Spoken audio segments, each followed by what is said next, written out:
Shalom, selamat berjumpa dalam keluarga surgawi hari ini. Saya rindu hari ini kita akan membicarakan satu topik yang sangat luar biasa, yakni suami istri yang sepakat di dalam Tuhan. Saya ambil nats firman Tuhan dari Matius 18 ayat 19 sampai 20, demikian bunyinya. Dan lagi aku berkata kepadamu, jika dua orang daripadamu di dunia ini sepakat meminta apapun juga, permintaan mereka itu akan dikabulkan oleh Bapakku yang di sorga. Sebab di mana 2 atau 3 orang berkumpul dalam namaku, di situ aku ada di tengah-tengah mereka. Sejauh demikian firman Tuhan yang berbahagia kita yang mendengarkannya, merenungkan dan memeliharanya hari lepas hari. Marilah kita berdoa. Kami sungguh bersyukur Tuhan karena keluarga kami pagi ini Tuhan boleh sapa dengan firman-Nya. Biarlah Roh Kudus mengurapi hamba-Nya dalam kelemahannya dan juga setiap kami yang mendengarnya supaya firman-Mu menjadi bagian kami. Dalam nama Yesus. Amin. Saudara-saudara yang dikasihi di dalam Kristus Yesus, saya percaya bahwa momen yang paling indah, yang paling kita ingat, yang sangat mengharukan dalam membentuk keluarga kita adalah saat kita datang ke altar Tuhan, datang ke rumah Tuhan untuk diberkati menjadi suami istri. Kita betul-betul sangat merasakan betapa mengharukan, betapa luar biasanya saat itu. Kita mencurahkan baik badan kita, tubuh kita, juga jiwa dan roh kita dalam momen yang sangat indah itu. Karena di sana kita berjanji di hadapan Tuhan, di hadapan hamba-Nya, di hadapan sanak keluarga, handai tolan dan semua sahabat-sahabat kita, bahwa saya dan pasangan saya adalah seia sekata, baik dalam suka duka, baik dalam sakit, juga dalam keadaan sehat, baik dalam keadaan kaya, miskin, dalam segala hal. Kita akan setia sampai maut yang memisahkan kita. Betapa luar biasanya momen di mana kita diberkati Tuhan menjadi suami istri. Kita betul-betul dapat merasakan keharuan yang sangat luar biasa saat itu. Saudaraku yang dikasihi di dalam Kristus Yesus, hanya harus kita akui, ya, walaupun pesta perkawinan itu luar biasa, bahkan ada yang melanjutkan dengan resepsi perkawinan bahkan bulan madu, entah kenapa 1 tahun kemudian, bahkan ada yang belum sampai 1 bulan, baru 5 hari sudah cekcok, sudah cerai.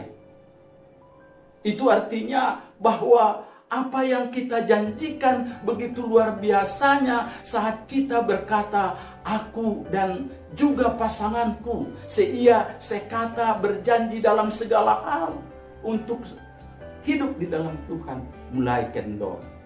Memang luar biasa saudaraku.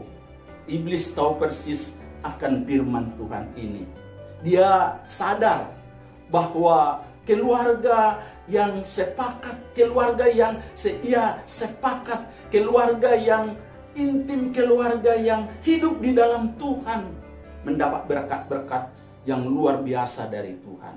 Bahkan firman-Nya di sini, apa saja pun yang mereka minta, jika mereka sepakat di dunia ini, permintaan mereka itu akan dikabulkan oleh Bapa di sorga.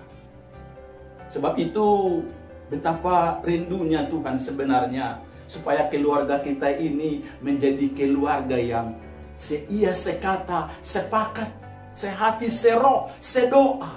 Karena Tuhan melimpahkan berkat-berkat-Nya memelihara keluarga kita sampai selama-lamanya. Itu ada beberapa hal yang akan kita ingat supaya keluarga kita ini tetap sepakat, sedoa di dalam berkeluarga. Yang pertama, ingat dan sadarilah bahwa Tuhanlah inisiator, Tuhanlah pemakasa, pencipta yang membentuk keluarga Anda. Makanya janji kudus itu berasal dari Tuhan juga. Dan dalam Maliaki 2 ayat 14 dikatakan bahwa Allah sendiri hadir dalam perjanjian pernikahan itu. Itu artinya jika dia hadir, dia berarti menguduskannya. Tidak hanya menguduskannya, tapi juga memberkatinya, meneguhkannya. Bahkan rindu akan apa? Memelihara keluarga yang sepakat ini. Saudaraku yang dikasihi di dalam Kristus Yesus, jika kita menyadari itu, walaupun kadang-kadang ada masalah, mungkin karena janji itu sudah mulai berkarat, ada sesuatu yang tidak lagi terjadi dalam keluarga kita, sudah mulai terganggu. Betapa pentingnya kita ingat janji kita, supaya kita kembali kepada inisiator yang mencipta, yang membentuk keluarga itu. Lewat apa? Lewat doa kita bersama. Mari suami istri cepat-cepat datang kepada Tuhan yang membentuk keluarga jika terjadi gangguan dalam kesepakatan keluarga. Saya masih ingat, baru 1 bulan kami dulu berkeluarga sudah terganggu, sudah ada cekcok. Saya yang cepat kasar berkata-kata, kasar marah, itu melukai hati istri saya. Dan terjadilah sesuatu yang kurang bagus dalam keluarga kami.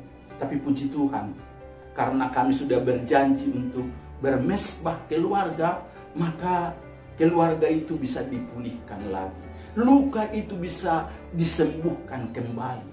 Karena Tuhan hadir, Tuhan melakukan sesuatu yang luar biasa dalam keluarga yang betul-betul datang kepada Dia. Sekali lagi, mari kita pelihara keluarga kita dengan sepakat melalui doa kita bersama dalam keluarga kepada Tuhan. Yang kedua, ingat dan sadarilah bahwa pasanganmu, artinya suamimu, istrimu adalah kasih karunia Allah yang paling berharga, paling besar, paling penting, paling utama yang Tuhan berikan buatmu.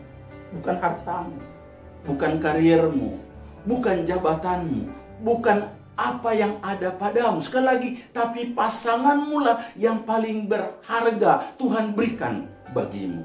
Saudara-saudara, pernah satu kali satu keluarga, pasangan yang masih baru, dan mereka sudah diberkati di gereja, dan kemudian mereka rindu untuk membeli sepeda motor kreditan.